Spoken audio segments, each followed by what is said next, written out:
अस्सलाम वालेकुम नाज़रीन, आप देख रहे हैं एस न्यूज़ और मैं हूँ शहर वालों। आइए नजर डालते हैं आज के हेडलाइंस पर। खबर शामिल करते हैं कबू सईद खान से। हमारे नुमाइंदे मोहम्मद माशूक मिक्सी की रिपोर्ट के मुताबिक कबू सईद खान में पाकिस्तान खास खेली इत्तेहाद की तरफ से सांगड़ में कत्ल होने वाली खास खेली बरादरी के कातलों की गिरफ्तारी और पुलिस हमले की नाजायजियों के खिलाफ कबू सईद खान प्रेस क्लब के सामने एहतजाज किया गया।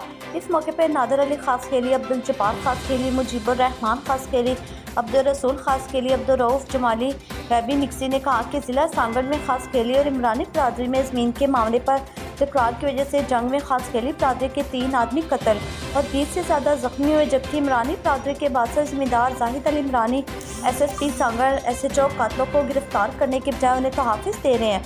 उन्होंने IG सिंध से अपील करते हुए कहा कि कातलों को गिरफ्तार करके 62 ज़मींदार जाहिद इमरानी SSP SHO के खिलाफ कार्रवाई करके खास खेली बरादरी से इंसाफ किया जाए।